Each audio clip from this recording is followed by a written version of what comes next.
Guys, this is me Lovejit Arora. स्वागत है आप सभी बच्चों का आज की इस क्लास के अंदर। जी हाँ, बिल्कुल हम लोग यहाँ पर कर रहे हैं 5 ईयर के क्वेश्चंस। ठीक है, 5 सालों के सैम्पल पेपर और जो आपके क्वेश्चन आ चुके हैं उनके अंदर से। और एक सीरीज चल रही है हमारी एसक्यूएल की, जिसमें मैंने एसक्यूएल के जितने भी क्वेश्चंस आपको अभी तक आ रखे हैं तो वो सारे के सारे मतलब आपको करा रही हूँ। तो 4 नंबर का आपको एसक्यूएल का क्वेश्चन आता ही आता है।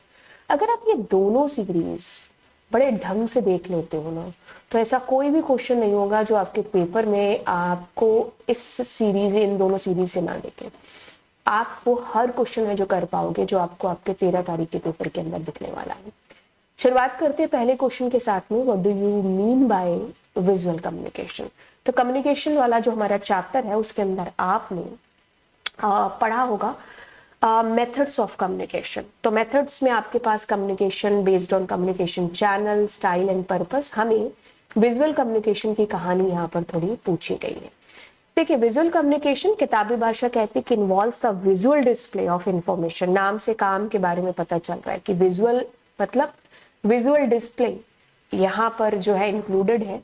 जैसे कि हम बात करते हैं कि फोटोज की, है ना, विजुअल की बात होगी तो ऑफ कोर्स फोटोज की, किसी फॉर्मेट की, कोई साइन की, कोड की, सिंबल की, जिसको आप देख सकते हो visually. Television, DVD, CD, TV, है ना, audio visual, aid, communication represent visual communication. ठीक है, तो ये सारी चीजें, क्योंकि विजुअल का मतलब ही क्या है, देखना है ना, तो देख करके यहाँ पर ये सारी चीजें इंक्लूडेड है, तो ये विजुअल कम्युनिकेशन के अंदर आती है। When a person express ideas, views, thoughts through pictures, posters, charts, animations, कोई भी ऐसी चीज जो विजुअल है उसके थ्रू, तो ये विजुअल कम्युनिकेशन की कैटेगरी के अंदर आती है सारी की सारी चीजें। ठीक है, तो कम्युनिकेशन मतलब अपने विचारों का आदान प्रदान करना, विजुअल मतलब देख करके। तो आपके सामने कोई फोटो आई, उसको देख करके आप बोल रहे हो, तो ये चीज इसी के अंदर है जो आती है। सेल्फ मोटिवेशन क्या चीज है? What is self motivation?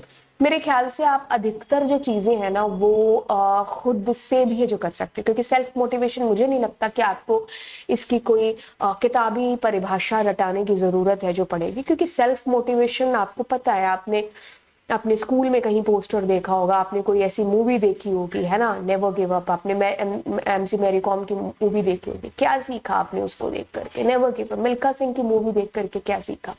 Never give up. अभी जो वो चंद्रयान के ऊपर वो बनी थी मूवी, है ना, मेरे को याद नहीं आ रहा नाम, है ना, तो वो भी क्या थी? नेवर गिव अप, है ना। तो गिव अप नहीं करना है, तो अंदर से आपको अपने आप को मोटिवेट करते जाना है, वही बस इसके अंदर है जो आता है। Self motivation is the ability of doing things without the influence of others. हमें क्या परवाह दुनिया की, है ना। सो दुनिया क्या कहे, हमें क्या लेना देना। हम अपने आप को ही अंदर से मोटिवेट करके हम अपने जो गोल है उनको अचीव मतलब करने में जो है, आप कह लो कि अपनी दिन भर दिन की एक्टिविटीज करते जाएं। तो बस यही सेल्फ मोटिवेशन है। Self motivated people easily find reason to complete a task. वो कहते हैं ना कि यार, काम ना करने के 100 बहाने आ जाएंगे, बस करने का एक बहाना है जो तुम ढूंढ लो, है ना। तो ना करने के लिए तुम्हें एक्सक्यूजेस हजारों मिल जाएंगे, भाई करने की एक ही वजह है जो काफी है। ओके, सो ये जो किस्म के लोग होते हैं इनमें नेवर गिव अप वाली फीलिंग है जो होती है। कोई लाख कह दे कि भाई तुम ये चीज अचीव नहीं कर सकते, इनको पता है कि जब इनको खुद को पता है ना कि ये कर सकते हैं, तो क्या परवाह दुनिया की। दुनिया कहती रहे, हम तो करेंगे वही जो दिल में ठान रखी है ना। Self motivation is the psychological and personal phenomenon. The sources of motivation may be different for different people depending on their age, gender, status, culture, background. ये सारी चीजें भी अफेक्ट है जो करती हैं, है ना। क्योंकि अगर हम यंग एज की बात करें, है ना, 25 से 30, तो yes, never give up feeling. लेकिन जैसे जैसे एज, बट वो भी है कि आपका स्टेटस, जेंडर, आसपास के लोग, ये भी बहुत फर्क है जो डालते हैं अंदर से जब हम मोटिवेशन की बात करते हैं। It improves the overall quality of our life. तो मैं जो भी परिभाषा इसमें से लिख रही है ना, तुम लिख लो। एक्सटर्नल होता है, इंटरनल होता है, इसको इंस्ट्रिक्स बोलते हैं, इसको एक्सटर्नल्स बोलते हैं, है ना। तो एक अंदर अंदरूनी आता है कि भाई हमें किसी भी बाहर की पुशअप की जरूरत नहीं है। एक्सटर्नल मतलब मैंने कहा कि बेटा वहां तक भाग लो, तुम्हें कप मिल जाएगा, तुम्हें चॉकलेट टॉफी कुछ दे देंगे, तो वो एक्सटर्नल हो गया।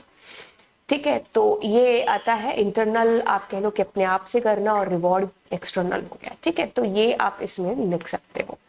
ओके, तो अब चलते हैं अगले क्वेश्चन के ऊपर, जिसमें आपको पूछा गया है डिफाइन।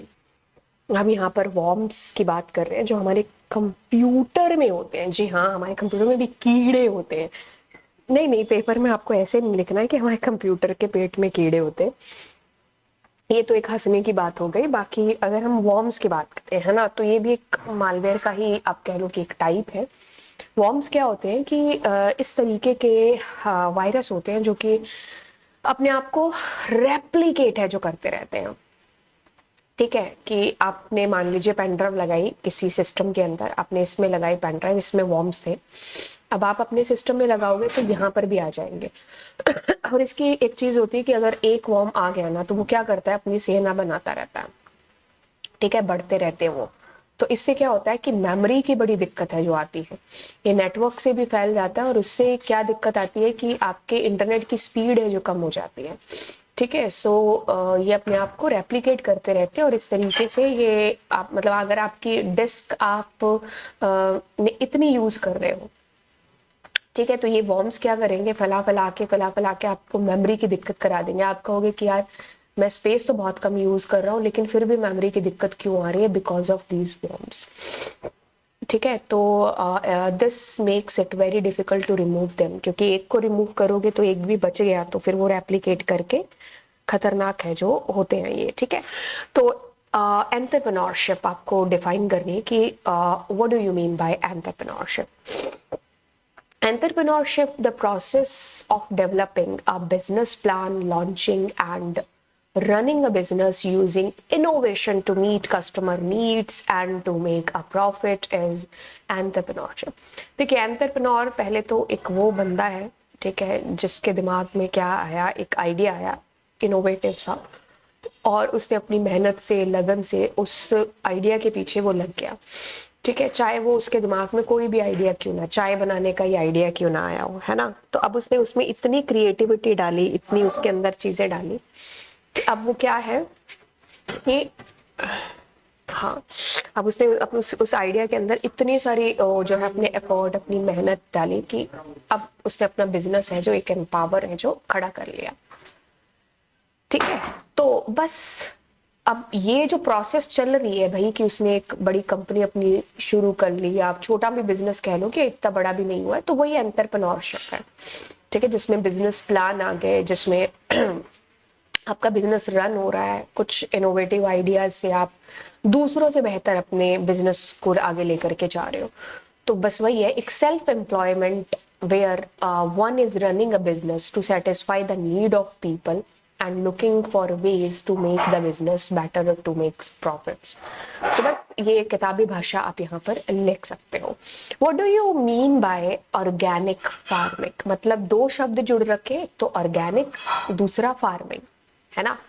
तो ऑर्गेनिक फार्मिंग क्या है, is where farmers do not use chemical pesticides. तो केमिकल वगैरह का यूज ना करते हुए, फर्टिलाइजर वगैरह का यूज ना करते हुए, केमिकल वगैरह का यूज ना करते हुए, and fertilisers to increase their productions. ठीक है, तो केमिकल का यूज ना करते हुए हम, जैसे मान लो मैं घर पे ऑर्गेनिक खेती कर रही हूँ, है ना, मैंने कोई केमिकल वगैरह उसमें नहीं डाला है, और मैं बस नॉर्मल जो होता है, जैसे इसमें एक एग्जांपल है कि cow dung to help in growing crops, है ना, तो मैं ऐसे गोबर वगैरह वाली खाद का यूज करके जो है खेती कर रही हूँ, या फिर वो पौधा या जो भी मैं अब घर पे भी कर रही हूँ, तो है ना, तो यस, ये क्या हो गया ऑर्गेनिक, मतलब जिसमें केमिकल्स इंक्लूड नहीं है, ऑर्गेनिक फार्मिंग, है ना। कई बार हम प्रोडक्ट्स भी लेके आते हैं कि ऑर्गेनिक प्रोडक्ट है, मतलब केमिकल फ्री प्रोडक्ट है ये।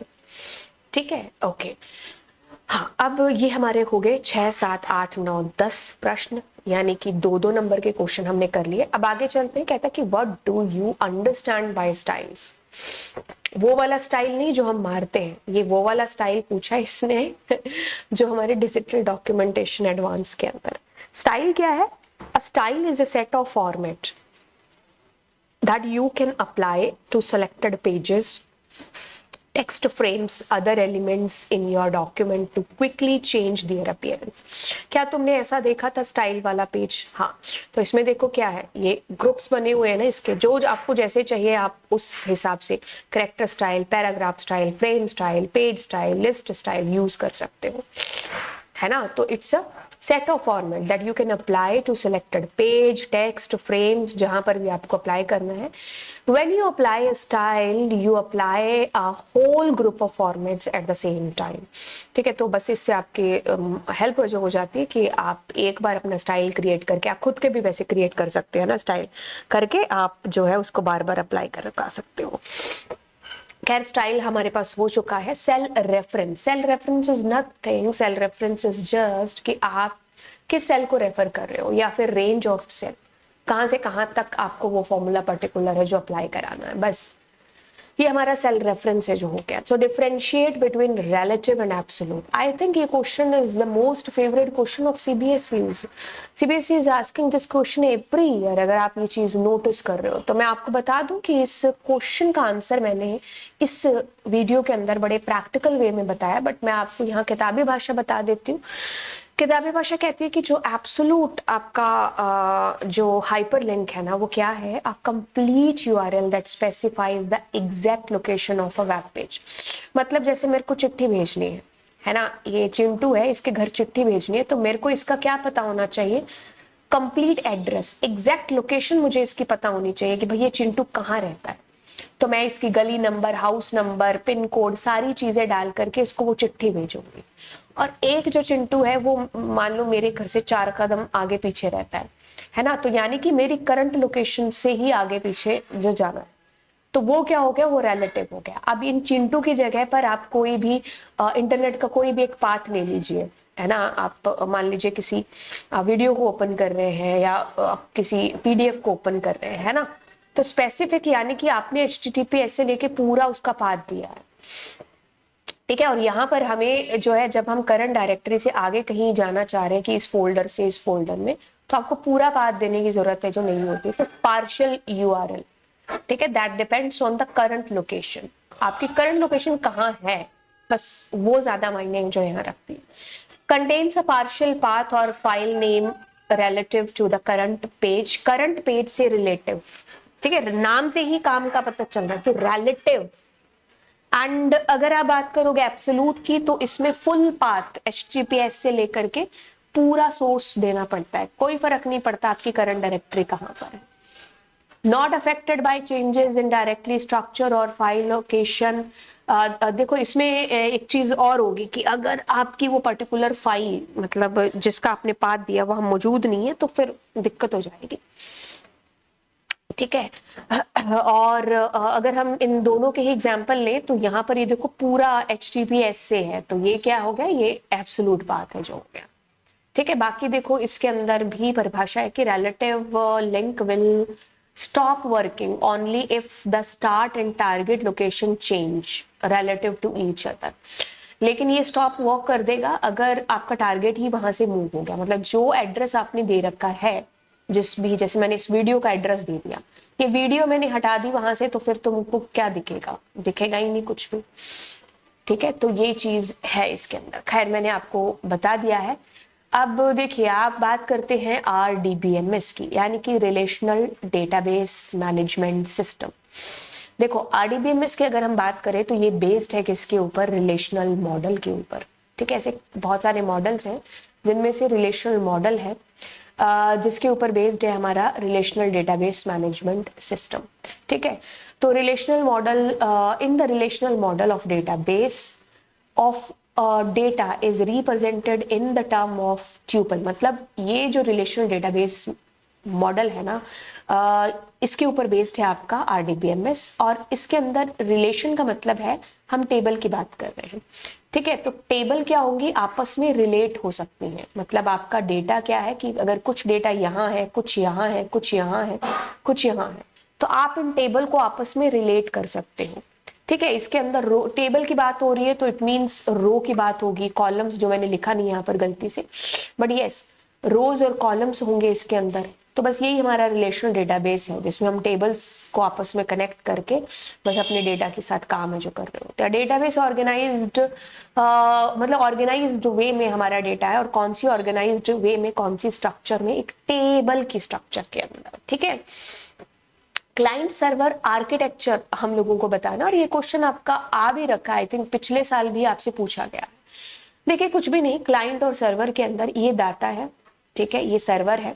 अब ये सर्विसेज प्रोवाइड करा रहा है अपने क्लाइंट्स को, तो the computer which provide services, तो ये सर्वर कहलाता है, और जिनको मिल रही होती हैं सर्विसेज वो क्लाइंट्स कहलाते हैं। ठीक है, तो ये एक पिक्चर है जो आप बिल्कुल बना करके आ सकते हो। तो हम ये सारे क्वेश्चन अभी तक में कर चुके हैं। अब हम बात करेंगे हाई कंट्रास्ट। बिल्कुल ये हमारा वो वेब वाला चैप्टर है जिसमें कीज वगैरह थी है ना, तो ये उसी के अंदर से है।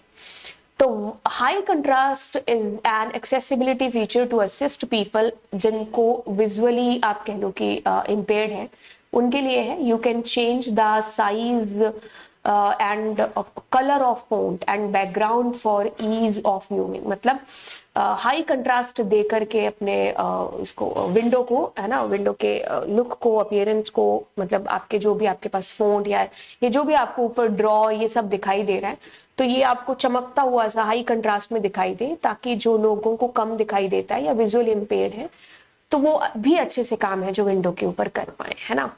तो ये हमारे प्रश्न हो चुके हैं। आगे चलते हैं, कहता है कि write down the process of resizing an image.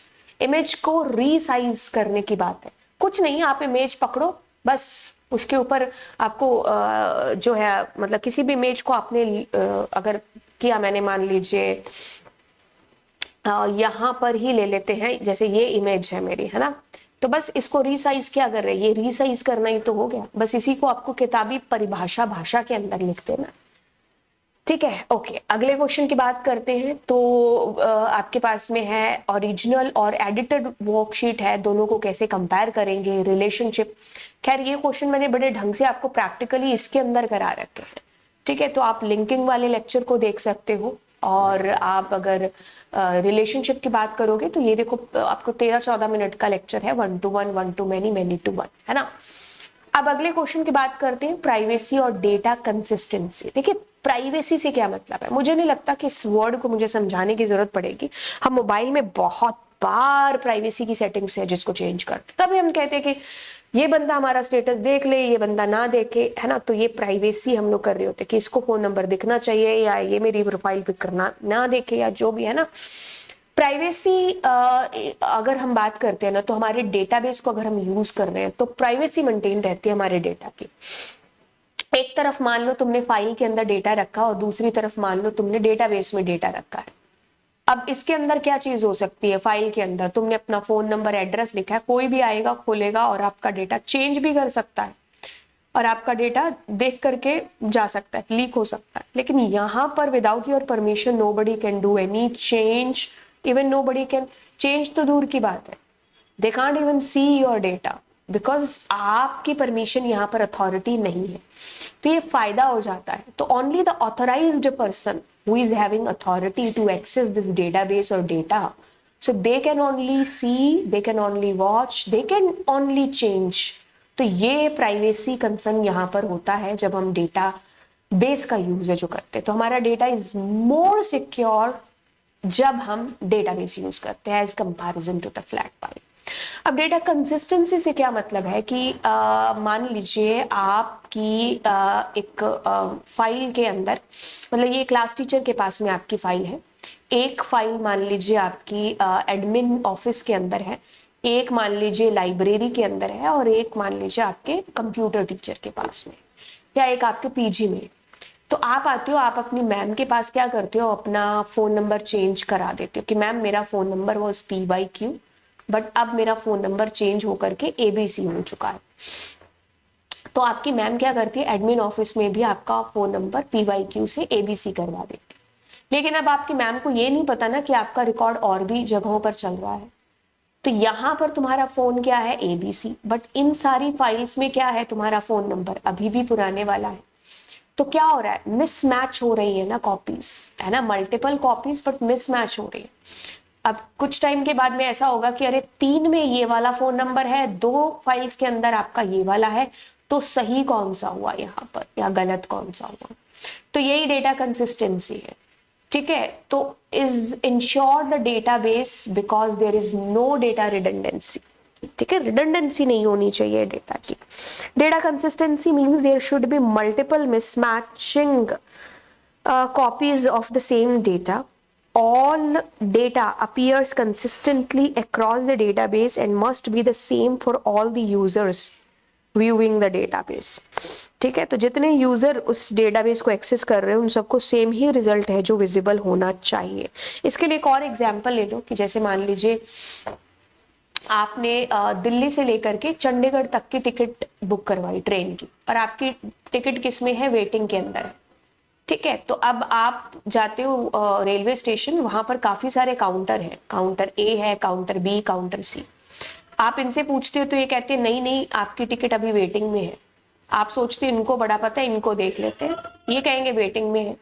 अब ऐसा नहीं हो सकता, क्योंकि ऐसा नहीं हो सकता कि ये बंदा आपको कह दे कि आपकी वेटिंग लिस्ट क्लियर हो चुकी है, अब आप जा सकते हो, क्योंकि ये तीनों के तीनों एक सेंट्रल डेटाबेस से ही आपका डेटा देख करके आपको बताएंगे।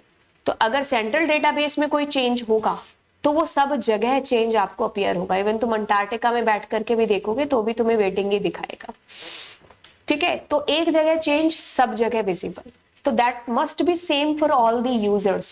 ऐसा नहीं है कि घर पे तुम्हें 100 में से 100 नंबर दिख रहे हैं लेकिन स्कूल जाते ही 100 में से आपको 0 नंबर दिखाई दे रहे हैं। No, it will be visible same to all the users.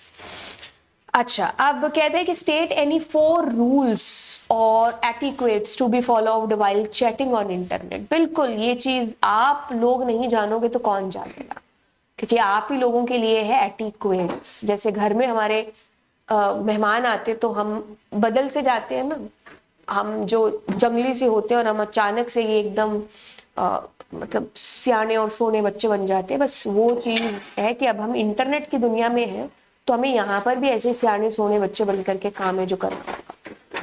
तो चैटिंग करते दौरान मैसेज शॉर्ट होना चाहिए, पॉइंट होना चाहिए। ऐसा नहीं कि उसने तुमसे पूछा कि भाई तुम कल स्कूल आ रहे हो और तुम उस पर पूरा का पूरा एकदम वो छापने की कोशिश करो कि मैं स्कूल आ रहा हूँ या क्यों नहीं आ रहा, ये जो है ना।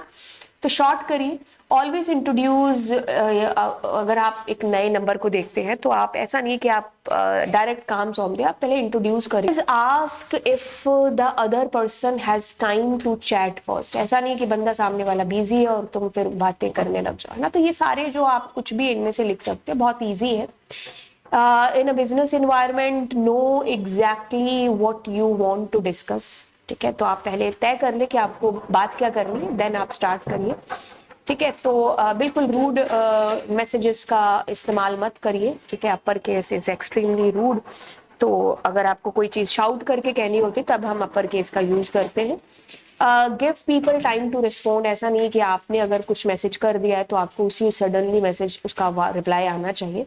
तो ये सारे एटिक्वेट्स हैं जो आप फॉलो करिए एंड बस इसमें से कुछ भी आप लिख सकते हो। अगर इसके अलावा भी आपको लगता है कि that you have to write something else that you know better, that you can also write. And जो हमारे पास में आता है which is related to self awareness. तो आपको क्वेश्चन कहता है कि what is self awareness.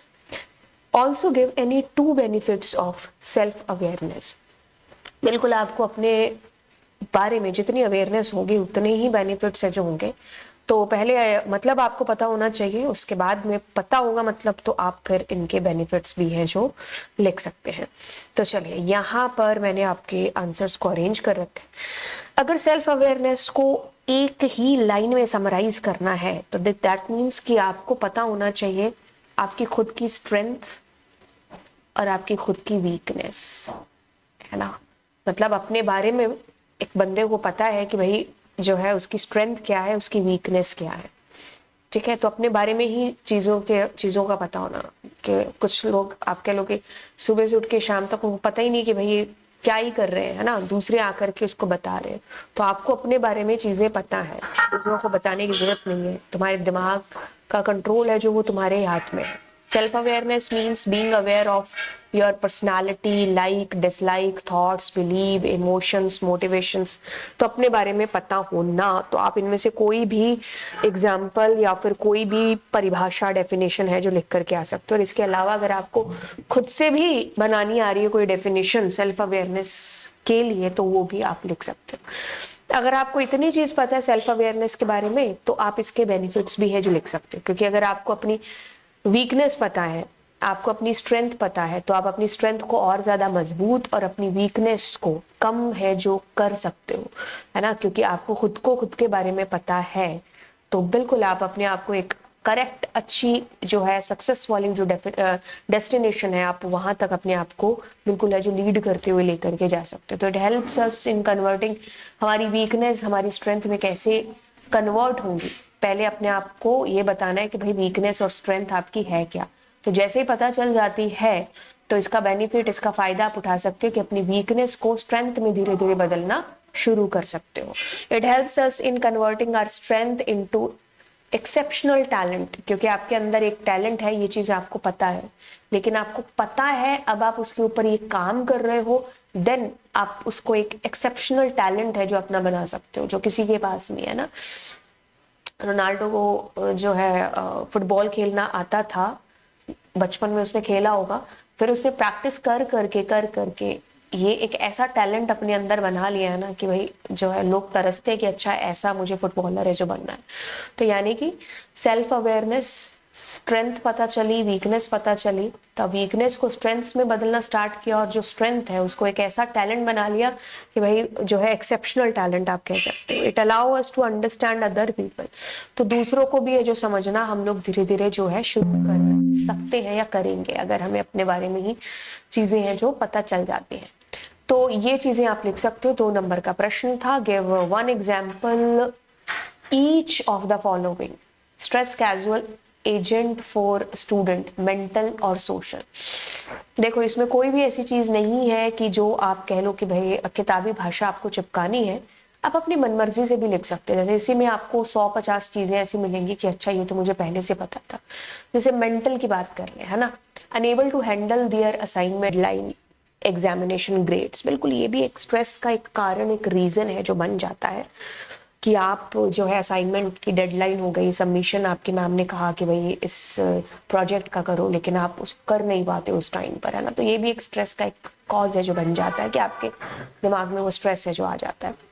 High expectation from self, अपने आप से हम इतनी उम्मीदें जगा लेते हैं। जैसे पूरा साल तुम पढ़ाई नहीं की, अभी तुम्हें पता चला कि भाई एक दिन पढ़ा है तुम्हारा आईटी का पेपर होने में, और अब एक दिन में जंग जीतने की कोशिश करते हो तो मेरे 100 में से 100, है ना, 100 तो चलो ठीक है, 50 में से 50 आ जाए, क्योंकि 50 तुम्हारी टीचर दे चुकी होगी, है ना।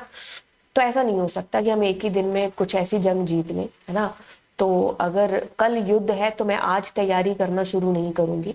तो मुझे पता है कि युद्ध होगा तो मैं उसको काफी टाइम पहले तैयारी करना शुरू करूंगी, है ना। तलवारबाजी में एक ही दिन में कैसे सीख सकती हूँ।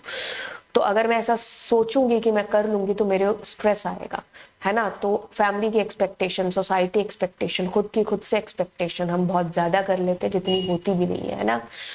तो ये भी एक स्ट्रेस का कॉज है जो बन जाता है। कंट्रोल्ड इंटरनेट, ये है आज के डेट में आप कहेंगे ये सबसे ज्यादा मतलब सताने वाली चीज है कि इंटरनेट का इतना ज्यादा अंधाधुन इस्तेमाल है जो हो रहा है।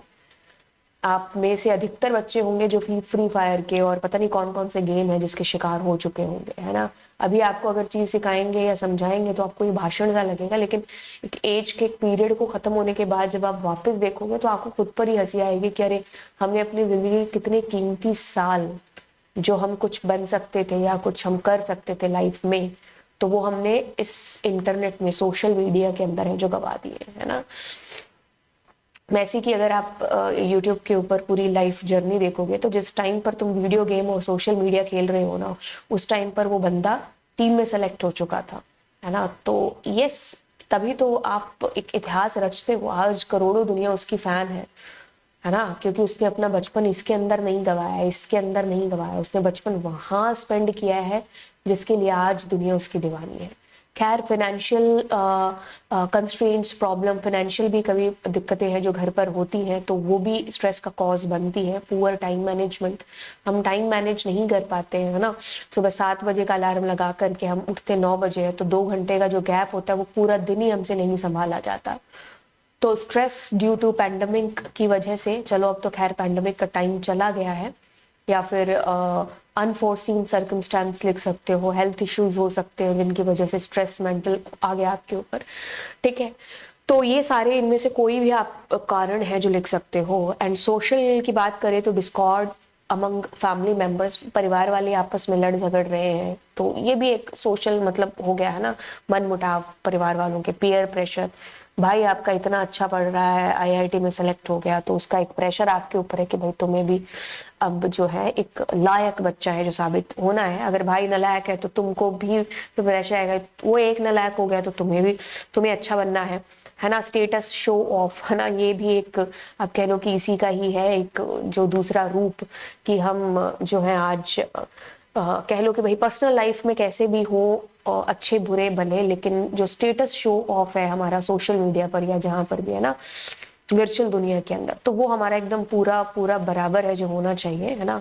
तो हम चाहे एक ही फैमिली एक ही घर में रह रहे हो, हम बर्थडे विश सामने से ना करते, लेकिन सोशल मीडिया पर जरूर कर रहे हैं ताकि शो ऑफ बरकरार है जो रहे। तो खैर ये भी एक जो है जो स्ट्रेस का कारण है जो बनता है। Maintenance balance in relationship, family member के बीच में बुलिंग या फिर ट्रॉल हो रहे हैं बच्चे, तो वो भी हो सकता है ना। फिजिकल अपीयरेंस कि अरे हम काले हैं, तुम गोरे हो, हम छोटे कद के हैं, तुम बड़े कद के हो, तो कई बच्चों के बीच में ये भी है जो आ जाती हैं चीजें।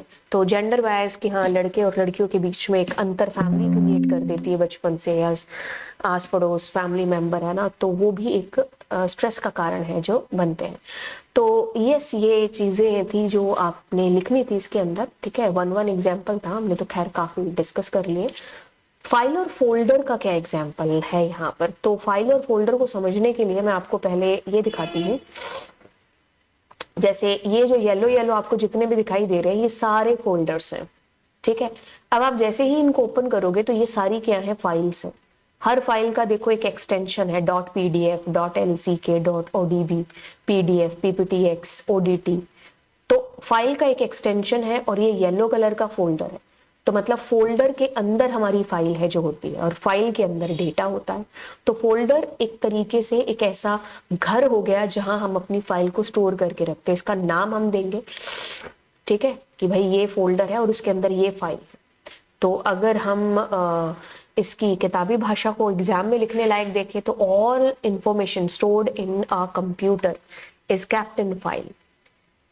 फाइल या फोल्डर क्या है, एक पर्टिकुलर लोकेशन हो गई जहां पर हम अपनी मतलब फाइल को या किसी और दूसरे फोल्डर को हम स्टोर करके रखते हैं। फाइल में और मे नॉट हैव एक्सटेंशन, लेकिन फोल्डर के तो एक्सटेंशन होता ही नहीं है। अब ये फाइल देखिए आपने, पीपीटीएक्स, ओडीटी, है ना, तो ये सारे एक्सटेंशन थे। Different types of files store different types of information, लेकिन एक फोल्डर के अंदर आप फाइल और सब फोल्डर स्टोर करके रखते हो, ठीक है। A file can not contain another file, क्योंकि एक फाइल एक अपने आप में ही डेटा है, तो उसमें दूसरी फाइल कहाँ से क्रिएट कर दोगे, या कंटेन मतलब उसके अंदर आ जाएगी। एक फोल्डर में दूसरा फोल्डर, उस फोल्डर में दूसरी फाइल हो सकती है, ठीक है।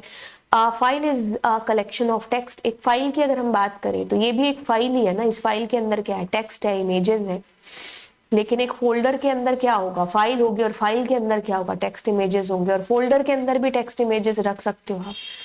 File tech space in computer memory, folder do not tech space in computer memory. खाली है तो फिर वो क्या ही स्पेस लेगा, अगर फाइल है तो वो स्पेस लेगी, ठीक है। तो ये सारा एक्सटेंशन हो गया आपकी फाइल्स का। लेकिन हम अपने फोल्डर को नाम दे देते हैं, जैसे मैंने लिखा ABC, गेम, फोटोज, XYZ, अपनी मर्जी से आपने नाम है जो दे दी। लेकिन इसका एक्सटेंशन आप अपनी मर्जी से नहीं दोगे। अगर कोई गाने वाली फाइल है या MP4 वगैरह है, फोटो है तो वो JPG, PNG जाएगा, कोई टेक्स्ट फाइल है तो वो TXT एक्सटेंशन उसका होगा। Give any two qualities of a successful entrepreneur। तो आप कोई भी 2 क्वालिटीज लिख सकते हो एक सक्सेसफुल एंटरप्रेन्योर की। तो इनमें से जो भी आपको लगती है आपको लिखनी चाहिए, दैट यू कैन राइट। अपनी मर्जी से भी आपको लगता है कि भाई जो एंटरप्रेन्योर है वो दुनिया के लिए अच्छी, जो एंटरप्रेन्योर की बात करेंगे तो एंटरप्रेन्योर क्या है कि भाई बिल्कुल जॉब अपॉर्चुनिटीज क्रिएट करता है हमारी सोसाइटी के लिए, है ना। तो यस, एक लीडर वाली क्वालिटीज है जो उसके अंदर होती है, और नए आइडियाज उसको आते हैं बंदे को, है ना। उसको खुद पर यकीन है जो होता है, चाहे दुनिया कुछ भी कहे, आपको अपने ऊपर भरोसा है ना, तो आप दुनिया लाख कह ले यार कि तुम ये चीज नहीं कर सकते, वो दुनिया का कहना है, तुम्हारा थोड़ी ना है। अगर तुमने अपने आप से ये चीज कह ली ना कि मैं ये कर सकता हूँ, तो वो दुनिया की कोई ताकत है ही नहीं है जो तुम्हें रोक दे। अरे भाई, लोगों के पैर नहीं थे, वो बिना पैरों के माउंट एवरेस्ट चढ़ गए। लाख दुनिया ने कहा कि तेरे पैर नहीं है तो नहीं चढ़ सकती, पर बंदी ने चढ़ के दिखाया ना। तो वही है कि अपने ऊपर जो भरोसा है ना, वो आपको सारी चीजें जो दिला देगा। तो भरोसा है जो अपने ऊपर होना चाहिए, और सच्चा भरोसा है जो होना चाहिए। ओके, सो लीडरशिप वाली क्वालिटीज है जो उस बंदे के अंदर होती है। क्रिएटिव होता है, अलग सोचता है यार, आउट ऑफ द बॉक्स जा करके। दुनिया तुम्हें कहती है कि अच्छा इस बॉक्स के अंदर ही सोचो सोचो सोचो, लेकिन जो इस बॉक्स से बाहर गया है ना, बस उसी बंदे ने इतिहास रचा, और उसी को हम एंटरप्रेन्योर कहते हैं। दुनिया के लिए वो एक आइडिया क्या है, अरे स्टूपिड आइडिया है, लेकिन तुम्हें पता है कि वो स्टूपिड आइडिया कैसे उसको जो है एक सक्सेसफुल बिजनेस के अंदर बदल सकते हो। सो टेक रिस्पॉन्सिबिलिटीज, यस, खुद का क्या है। अरे भाई, अगर हमने सोचा है ना, अगर हम उसमें मान लो फेल भी हो जाते हैं, तो उसकी रिस्पॉन्सिबिलिटीज भी मैं खुद ही उठाऊंगा कि ठीक है, ये मेरा ही लॉस है। अगर मैं जीत रहा हूँ, ठीक है, मेरे डिसीजन है। मैं हारा हूँ तो ये मेरी ही वजह से मैं हारा हूँ, है ना। सो गिव अप नहीं करता है बंदा, ठीक है। तो कॉम्पिटिटिव स्पिरिट है जिसके अंदर होती है, तो अच्छे कम्युनिकेशन स्किल्स भी होते हैं। तो स्ट्रॉन्ग वर्क एथिक्स आप कह लो उस बंदे के अंदर है जो होते हैं। तो आपको अगर इसमें से कोई भी लिखना है तो आप लिख सकते हो। तुम्हें लगता है कि तुम्हें चौथा पांचवा अपने मन से आ रहा है, तो that also you can write, okay. तो आगे चलते हैं। क्वालिटीज हो चुकी है promotional functional of an entrepreneur, ठीक है। तो एंटरप्रेन्योर वाले चैप्टर से ही आपको, आप कह लो कि भाई क्वेश्चन आपको आ चुके हैं, है ना। ओके, सो अगर प्रमोशनल फंक्शनल देखें तो idea discovery, idea generation, ideation, कोई भी आप नाम यहाँ पर दे लो, idea discovery is okay. Then आप कह लो कि भाई detailed investigation, determine the business objective, preparing of business plan, financing, ये सारे इसके प्रमोशनल फंक्शन के अंदर आते हैं एक एंटरप्रेन्योर के। तो यस, आप इनमें से कोई भी है जो लिख सकते हो। ओके, आगे की बात है जो करते हैं। 2-2 नंबर के देखो आपके पास क्वेश्चन, और मतलब एकदम इजी वाले हैं। एंटरप्रेन्योर चैप्टर अगर आपने एक वन शॉट देख लिया होगा, तो ये सारे आपके 4 नंबर देखो झोली में गए होंगे एकदम से। अब आपको क्वेश्चन आया कि कीप स्केल और कीप इमेज साइज, जो आपका ऑप्शन है ना, उसके अंदर आपको अंतर बताना है।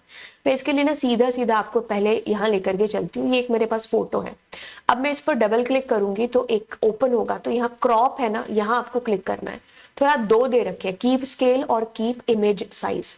देखो, मैं जैसे कीप स्केल पर करती हूँ और मैं इस फोटो का जो साइज है, एक सेकेंड, इसमें फोटो विजिबल हो नहीं रही है, मैंने डबल क्लिक किया, ठीक है, और यहाँ मुझे विजिबल होनी चाहिए photo, but that is not visible to me. अब होगी विजिबल मेरे ख्याल से।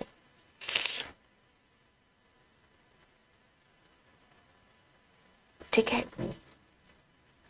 या फिर मैं इसको दोबारा ही ओपन कर लेती हूँ डिस्कार्ड करके। क्या है, राइटर,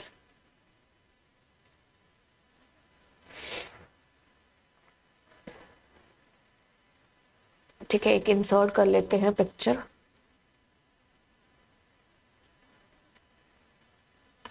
चलो, मैंने ये पिक्चर ले लिए, ठीक है, ओके। तो ये वीडियो देख भी लेना, कहीं ऐसा ही नहीं है कि पड़ी रहे, ठीक है। डबल क्लिक किया, क्रॉप पर गए, तो मैंने कीप स्केल किया है, ठीक है। अब एक बार ना इसकी किताबी भाषा को पढ़ते हैं और फिर हम इसके ऊपर जाते हैं। किताबी भाषा क्या कहती है, सेलेक्ट कीप स्केल किया है, ठीक है। तो मैं आती हूँ, कहता है कि when keep scale is selected, cropping the image does not change the scale of the picture. When keep scale is selected, size of the image change, ठीक है। जब हम कीप स्केल के बाद कीप इमेज करेंगे, ठीक है, When keep image size is selected, cropping produces enlargement, shrinking or distortion of the image so that the image size remain constant. इसमें आपका साइज चेंज नहीं होगा, ठीक है, साइज चेंज नहीं होगा इसके अंदर. When keep image is selected, size of the image does not change, but इसमें हो जाएगा. तो ये दोनों को करके देखते हैं. तो अब देखो मैं यहां पर देखो इसके 402 के नीचे तक ले आई कीप स्केल के अंदर. ओके किया तो दिस इज, मैं अंडू करती हूँ, दोबारा से सिलेक्ट करती हूँ, कीप स्केल पर किया.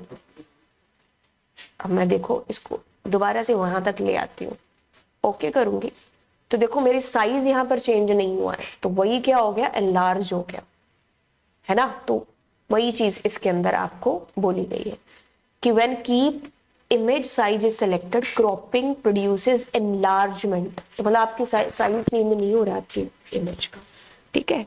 तो ये चीज थी इसके अंदर. अब हम चलते कि मैं वैसे आपको बता देती हूँ, टेम्पलेट से क्या हो जाएगा, आपका काम एक तरीके से आसान हो जाएगा. मतलब आपने पहले से ही एक जो है टेम्पलेट बना करके रख लिया, अब आपको बस उसके अंदर थोड़े बहुत चेंजेस करने हैं एंड आपका काम है जो हो जाएगा, ठीक है.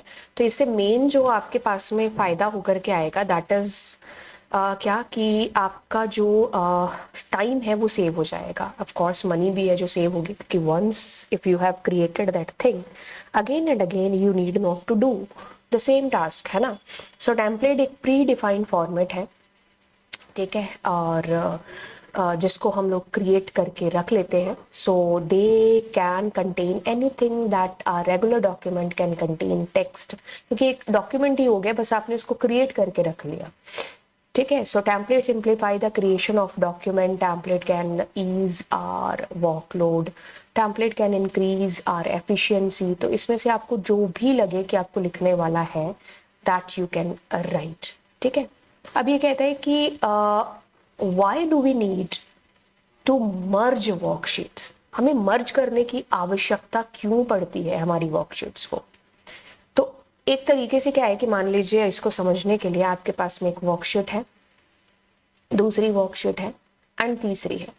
अब क्या है कि ये सेम ही है, इसकी कॉपी मतलब ये इसकी, ठीक है, एक आपने बनाया और उसकी कॉपीज है जो आपने अलग अलग बंदों को क्या है शेयर कर दी. मेरा पेन नहीं चल रहा है, यहाँ पे बंद हो गया एकदम से. लेकिन एक आपने वर्कशीट बनाई, उसकी 2-3 कॉपीज आपने बना करके अलग अलग बंदों को आपने शेयर कर दी. अब इसने चेंज किया, इसने चेंज किया, इसने चेंज किया. अब आप क्या कर रहे हो, उनको मर्ज कर रहे हो ताकि ये पता चले कि एक्चुअल में क्या चेंज है जो हो रखे. तो आपने इस तरीके से ऐसे मर्ज कर लिया अपने वर्कशीट को, बस हो गया. मर्जिंग हम इसीलिए करते हैं, या कुछ डेटा तुम्हारा इसमें, कुछ इसमें, कुछ इसमें, है ना. तो मर्जिंग के थ्रू हमें पता चल जाएगा कि हाँ एक्चुअल में हमारे पास में कहाँ चेंजेस और क्या डेटा हमारे पास में कहाँ पर है. व्हाट इज अ प्राइमरी की, how is it different from foreign की. देखिए प्राइमरी की अगर हम कहानी की बात करें ना, तो प्राइमरी की हमारी जो है एक टेबल है, ठीक है, उसके अंदर एक ही क्या होगी, प्राइमरी की होगी. प्राइमरी की इज लाइक अ क्वीन, मैंने क्वीन का ताज बनाया है, पता नहीं क्या बनाया है, बट यस प्राइमरी की इज लाइक अ क्वीन, ठीक है. तो 1 टेबल 1 प्राइमरी की. अब प्राइमरी की ना 2 शर्तों पर काम करती है. एक तो जो भी वैल्यूज आप इसके अंदर डालोगे ना, जितनी भी वैल्यू आपने इसके अंदर डाली, सारी की सारी वैल्यूज नॉट नल रहेंगी प्लस यूनिक रहेंगी, यानी कि डुप्लीकेसी इसके अंदर नहीं होगी, ठीक है. तो ये इसका एक आप कह लीजिए फायदा हो गया, या फिर मतलब इन्हीं शर्तों के ऊपर बेस है. ये यूनिक होगा सारा डेटा एंड सारा डेटा नॉट नल होगा. एक टेबल में एक ही प्राइमरी की है जो होगी. ये प्राइमरी की अगर आप 3 लाइनें लिख देते हो तो आपका ये क्वेश्चन कहीं नहीं जाएगा. अब आपसे पूछा गया है दोनों में अंतर क्या है, मैंने इस वीडियो के अंदर बड़े अच्छे ढंग से इन सारी कीज को एक्सप्लेन कर रखा है, तो आप इसको जरूर है जो देखना, ज्यादा टाइम कंज्यूम आपका नहीं करेगा लेक्चर, सीधी बात होगी इसके अंदर और आपको ढंग से है जो प्रैक्टिकली चीजें समझ में आ जाएंगी. बाय द वे मैं आपको इसके अंदर भी है जो बता देती हूँ, a foreign key can contain duplicate values. बिल्कुल फॉरेन की के अंदर हो सकती है बट प्राइमरी की के अंदर नहीं हो सकती, क्योंकि अगर अगर अगर अगर आप देखोगे दोनों का रिश्ता क्या है, प्राइमरी की और फॉरेन की का. देखो यहाँ पर आपके पास में रोल नंबर है, यहाँ पर आपके पास में नेम है, ठीक है. और यहाँ पर आपके पास में रोल नंबर है और यहाँ पर आपके पास में बुक नेम है। ये आपकी मान लो बुक की टेबल है और ये स्टूडेंट टेबल है, ठीक है। अब इसके अंदर जो आपकी जो प्राइमरी की है, मतलब इसको मैंने प्राइमरी की रखा, ठीक है, सॉरी मैंने इसके अंदर इसको प्राइमरी की रखा, ठीक है। इसके अंदर इसकी खुद की प्राइमरी की हो सकती है ना, बुक है तो बुक आईडी रख लेते हैं अपने, ठीक है, ओके। अब मैं आपसे चीज कह रही हूँ कि ये क्या है, ये इसकी प्राइमरी की है। अब आपने इसको दूसरी टेबल के साथ कनेक्ट किया है तो यहां पर ये फॉरेन की है, इसकी खुद की प्राइमरी की हो या ना हो उसे कोई फर्क नहीं पड़ता, लेकिन ये यहां पर क्या है, फॉरेन की, क्योंकि दो टेबल को आपस में आपने क्या किया, कनेक्ट किया, ठीक है। तो ये इस टेबल का एट्रीब्यूट जो कि एक प्राइमरी की है, आपने दूसरी टेबल के साथ जोड़ा, वही क्या है, फॉरेन की है। यही तो फॉरेन की का काम है, दो या दो से ज्यादा टेबल को आपस में कनेक्ट करना, ठीक है। अब इसके अंदर जो आपकी प्राइमरी की है, इसको मैंने कल भी एक्सप्लेन किया था, कीज मैंने कराया था शॉर्ट के अंदर। तो इसमें 101, 102, 103 और 104 ऐसा डेटा है। तो अब जो आपकी फॉरेन की है ना, वहां पर जो डेटा आता है वो इसी से डिराइव्ड होकर के आता है। तो मतलब इसमें आप 101 रख सकते हो, बिल्कुल 102 रख सकते हो, 102 दोबारा आ सकता है, 103 आ सकता है, 104 आ सकता है। लेकिन मान लीजिए अब आप यहाँ पर 105 डालना चाह रहे हैं, नहीं ये नहीं कर सकते, क्योंकि अनटिल अनलेस आपने यहाँ पर नहीं डाला 105 तब तक आप इसमें नहीं डाल सकते। तो अगर यहाँ पर 105 की एंट्री होती है तभी आप 105 इधर रख सकते हो, नहीं तो नहीं रख सकते। तो फॉरेन की में डेटा डुप्लीकेट हो सकता है, फॉरेन की में डेटा नल हो सकता है। फॉरेन की के अंदर डेटा वही आएगा जो प्राइमरी की के अंदर है, लेकिन प्राइमरी की में जो भी डेटा आएगा वो नॉट नल होगा और कभी डुप्लीकेसी तो होगी नहीं, क्योंकि यही प्राइमरी की परिभाषा है। Foreign key can contain null values while primary key can't. A table can have multiple foreign keys, but एक टेबल में एक ही प्राइमरी की रहेगी, क्योंकि अब मान लीजिए एक और कोई टेबल है, उसकी प्राइमरी की मैंने इसके साथ जोड़ी, तो उसको क्या बोलेंगे, उसको भी फॉरेन की बोलेंगे। तो एक टेबल में एक से ज्यादा फॉरेन कीज हो सकती है, ठीक है। Value of foreign keys derived कहां से होती है, फॉरेन की में जो वैल्यूज आती है वो प्राइमरी की से आती है। Primary key of a table is referred as foreign key of another table, क्योंकि अगर आपको फॉरेन की बनना है तो आपको पहले किसी और टेबल की प्राइमरी की बनना पड़ेगा, क्योंकि फॉरेन की बन ही वो वाली एट्रीब्यूट सकता है जो किसी और टेबल में प्राइमरी की होगा। प्राइमरी की, ठीक है, primary key focus on uniqueness of value while foreign key is used for creating relationship, मतलब दो टेबल के बीच में कनेक्शन एस्टैब्लिश करती है फॉरेन की, और प्राइमरी की यूनिकली आइडेंटिफाई कराती है आपके डेटा को। द फॉरेन की identifies a column or set of columns in one referencing table that refers a column or set of column in another reference to table। देखो इसमें दो टेबल है, एक में ये प्राइमरी की है और वहां से ये रेफरेंस लेकर के जा रही है उस टेबल का दूसरी टेबल के अंदर, ठीक है। तो यहां पर ये क्या हो गई, फॉरेन की हो गई। तो फॉरेन की बनने के लिए आपको किसी दूसरी टेबल की प्राइमरी की बनना पड़ेगा। फॉरेन की में डेटा नल हो सकता है, फॉरेन की में डेटा की डुप्लीकेसी ऑफ कोर्स होगी, ठीक है, लेकिन प्राइमरी की में कभी भी नल नहीं होगा, कभी भी डुप्लीकेसी नहीं होगी, और फॉरेन की में वही डेटा आएगा जो प्राइमरी की के अंदर हो। मैंने यहाँ पर इसको बड़े ढंग से एक्सप्लेन किया हुआ है, आप यहाँ इस वीडियो को रेफर कर सकते हैं, ठीक है। अब आगे कहता है कि वैन को आप एक्सप्लेन करिए। लास्ट जो हमारा लेक्चर था उसमें लैन वैन को मैंने एक्सप्लेन किया था, तो उसको मैं दोबारा आपको उसी को है जो दिखा देती हूँ। देखिए, local area network, wide area network, यहाँ पर क्या है कि भाई दूरियां नहीं है, मतलब कहने का कि continent to continent, country to country, city to city, state to state, ठीक है। तो ज्योग्राफिकल जो एरिया है वो बहुत ही लार्ज है, बहुत बड़ा है, ठीक है। तो इसकी कोई ऐसे नाप नहीं है, वाइड है। तो wide area network, a network which connects computer and devices over a broad large geographical area, मतलब एक कंट्री से दूसरी कंट्री, एक कॉन्टिनेंट से दूसरा कॉन्टिनेंट, एक स्टेट से दूसरी स्टेट, ठीक है। तो इंटरनेट की बात होती है तो वैन की बात हो रही है। Any network that link across metropolitan, regional area, national boundaries, तो वो वाइड एरिया नेटवर्क के अंतर्गत ही आता है, ठीक है। चलिए, अब आपको कहता है कि identify the following network internet connections. ये तो हो गया वायर और ये हो गया आपका वायरलेस, वाई मैक्स, ठीक है। अब आपको कहता है कि एक फीचर आपको बताना है इंस्टेंट मैसेजिंग का, ठीक है। इंस्टेंट मैसेजिंग के आपको फीचर से जो बताना है, आप इसमें से कुछ भी लिख लो। अगर इंस्टेंट मैसेजिंग की बात करते हो, text message can be send to one or more person, एक से ज्यादा लोगों को आप भेज सकते हो, ऑडियो कॉल कर सकते हो, वीडियो कॉल कर सकते हो, ठीक है, फाइल वगैरह भेज सकते हो, मैसेज की हिस्ट्री वगैरह आप रख सकते हो, पेमेंट वगैरह हो सकती है। तो ये कितने एग्जाम्पल है जो आप लिख दोगे इंस्टेंट मैसेजिंग के, मतलब जो बुक में और जो मेरे पास नहीं है वो आपके पास एग्जाम्पल मिल जाएंगे। अब इसके अंदर आता है कि explain the following term with respect to positioning, with respect to positioning the graphics in our document. Arrangement और टेक्स्ट रैपिंग आपसे पूछा गया है कि दोनों में क्या अंतर है। ओके, तो एक सेकेंड, इमेज, इसका आंसर हम यहाँ पर देख लेते हैं। अगर हम कहेंगे, देखो मैं इसको आपको प्रैक्टिकली भी करके बताती हूँ। देखो अरेंजमेंट क्या है, arrangement refers to the placement of graphic on an imaginary vertical axis. Arrangement control how graphics are stacked upon each other on relative to the text. अब इसमें आपको समझ में नहीं आ रहा है कि क्या चीज है। देखिए मैं समझाती हूँ आपको अरेंजमेंट का क्या मतलब है।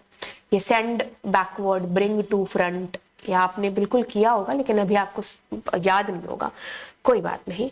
हम इसके लिए क्या करते हैं, वापस से अपने डॉक्यूमेंट में चलते हैं और इसमें काफी सारी इमेजेस को लेकर के आते हैं, ठीक है। इंसर्ट में गए,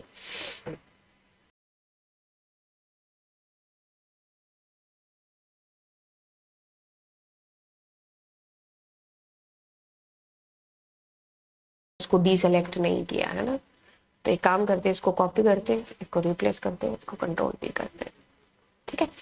ओके, तो अब आपके पास में ये 3 फोटो है। अब अपने क्या पढ़ रहे थे, अपने पढ़ रहे थे अरेंजमेंट, ठीक है।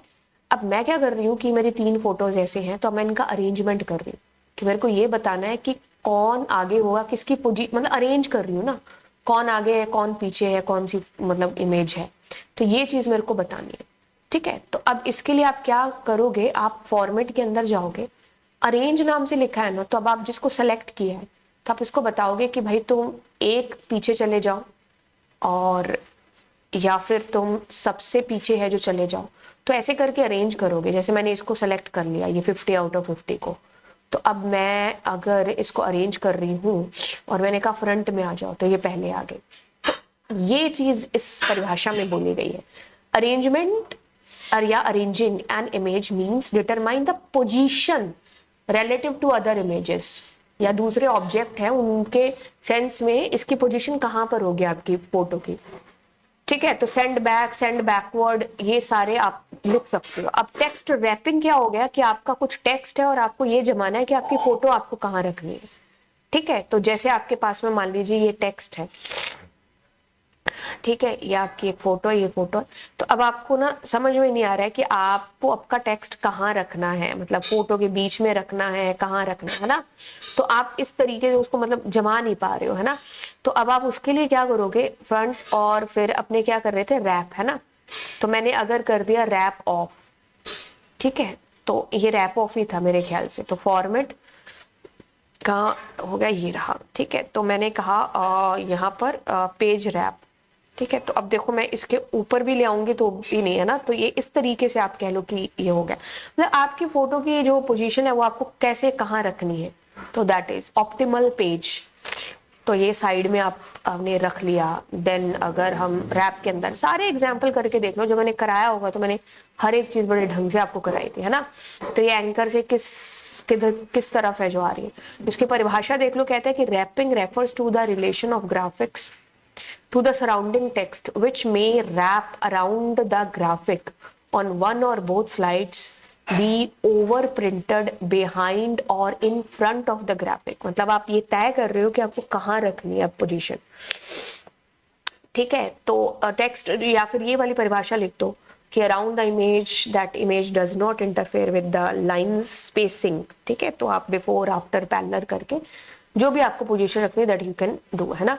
Distinguish between the following with respect to spreadsheet, relative and absolute, internet hyperlink and document hyperlink. इसको मैंने बड़े ढंग से जो है आप लोगों को करा रखा है इस लेक्चर के अंदर, आप इसको जरूर है जो रेफर कर लेना लिंकिंग डेटा इन स्प्रेडशीट के अंदर। बाकी मैं आपको एक शॉर्ट में बता देती हूँ। देखिए रिलेटिव की अगर हम बात करते हैं ना, तो मैं यहाँ पर समझा देती हूँ। देखिए रिलेटिव मतलब a partial URL that depends on the current location of the documents, कि आपका जो पर्टिकुलर डॉक्यूमेंट है करंटली कहाँ पर है और उससे आगे आप कौन सा पाथ है जो दे रहे हो। लेकिन जब आप एब्सोल्यूट की बात करते हो तो आप कंप्लीट एड्रेस की बात करते हो, एग्जैक्ट लोकेशन, आपको पूरा HTTPS से आपको बताना है कि भाई ये वाला है। बाय द वे मैं आपको पहले बता दूं कि व्हाट इज हाइपरलिंक। हाइपरलिंक आपने देखा नहीं, कभी कभी क्या आप अगर इंटरनेट पर जाते हो तो आप जैसे किसी लिंक पर जाते हो तो ऐसे हाथ का साइन से आता है, दैट इज हाइपरलिंक, कि आप उस पर क्लिक करके आप दूसरे पेज पर पहुंच जाओगे, है ना। तो रिलेटिव हाइपरलिंक मतलब पाथ की बात हो रही है यहाँ पर, ठीक है। तो आप करंट डॉक्यूमेंट में जहां पर भी हो, अब वहां से आगे आप उसका पाथ है जो सेट कर रहे हो। लेकिन एब्सोल्यूट में क्या है कि पूरा HTTPS से लेकर के पूरा पाथ दे रहे हो। Contain the full protocol domain path, मतलब फुल पाथ है यहाँ पर। लेकिन यहाँ पर क्या है कि आप करंट डायरेक्टरी से आगे जस्ट आप नाम बता रहे हो या ये बता रहे हो कि इस फोल्डर में यहाँ वो फाइल है जो पड़ी है, ठीक है। May require adjustment in the directory structure changes, लेकिन इसमें कुछ फर्क नहीं पड़ता है क्योंकि आपको तो पूरा पाथ ही देना है। मतलब ये एक तरीके से ये हो गया कि जैसे आपको कोई चिट्ठी भेजनी है तो आप पूरा एड्रेस लिखते हो ना कि यहाँ से जाकर के ये गली नंबर है, ये है, मतलब पूरा एड्रेस। लेकिन यहाँ पर आपने लिखा कि आप ही की गली में है, आपका रिलेटिव ही है, तो आपको पूरा पाथ देने की जरूरत नहीं है। बस आप कह दो कि मेरे घर से चौथा घर है ये, तो ये रिलेटिव हो गया। लेकिन आपने पूरा पाथ दिया A to Z, तो दैट इज आपका एब्सोल्यूट हो गया, ठीक है। तो इसमें जैसे ये मैंने पूरा पाथ दे दिया है ना अपने उसका चैनल का, तो ये मेरा एब्सोल्यूट हो गया। लेकिन अगर मैं पूरा ना देते हुए, एक सेकेंड कितने पाज गया, हाँ,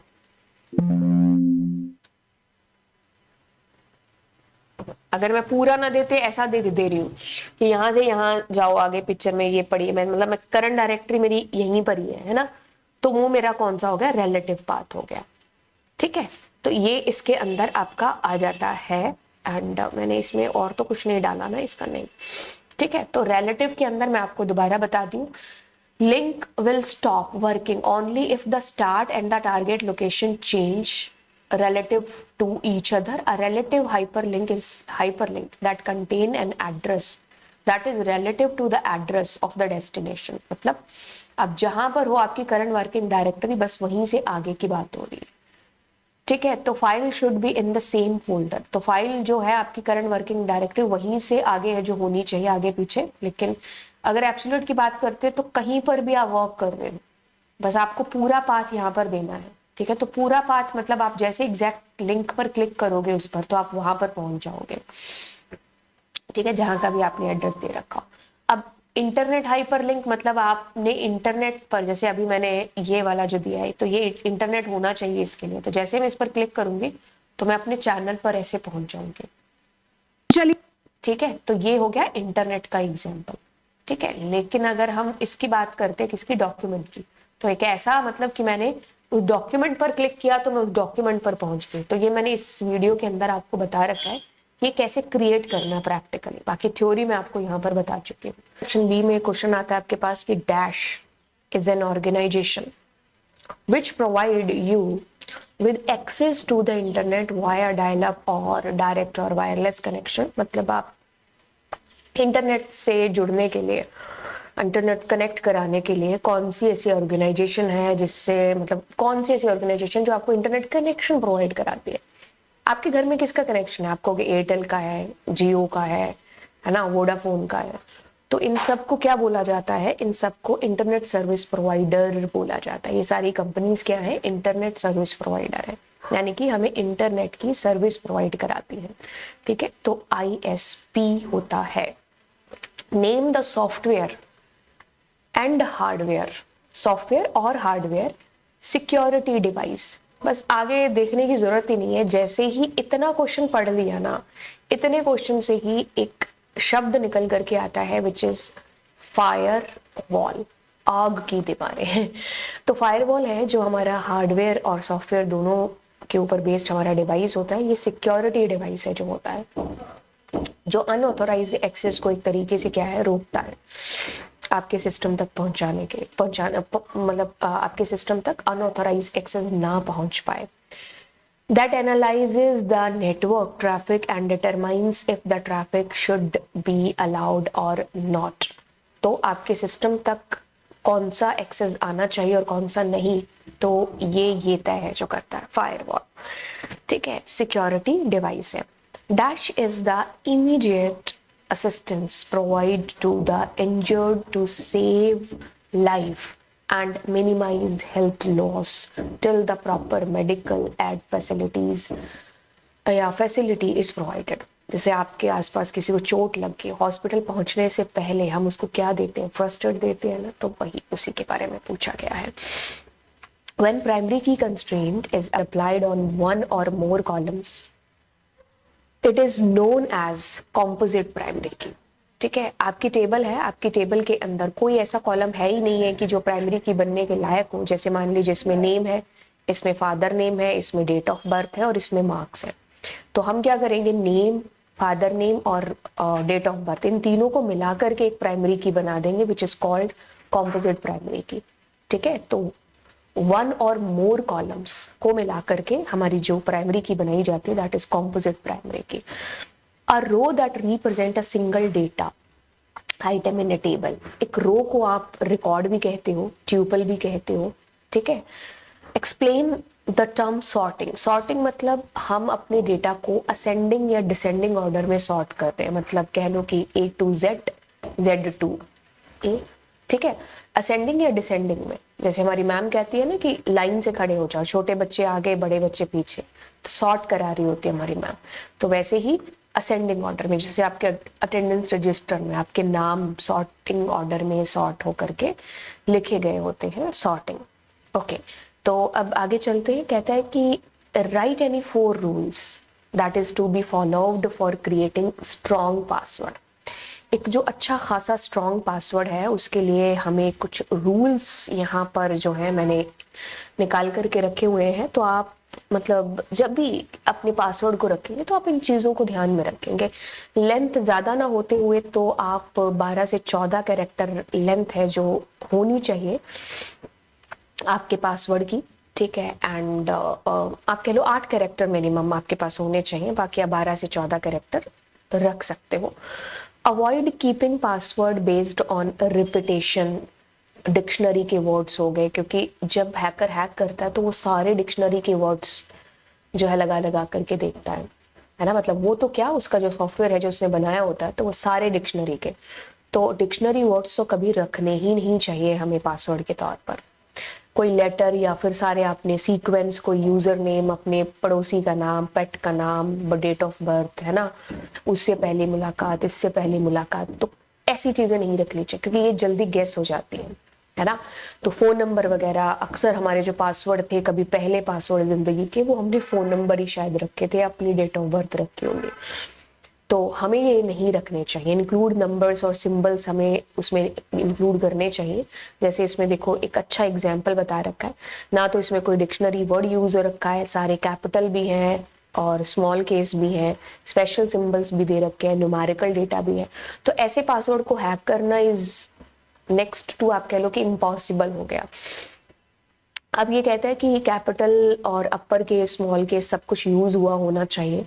ठीक है, तो avoid using the same password. मतलब आप कह लो कि आपके 10 घर हैं, 10 घर में आपने जो ताले लगा रखे उसमें एक ही चाबी है, तो ऐसा नहीं होना चाहिए। आपके पास जितने भी आपके अकाउंट्स हैं उनमें सब में अलग ही पासवर्ड होना चाहिए, क्योंकि अगर एक हैक होता है तो यानी कि आपके सारे अकाउंट्स हैक हो गए।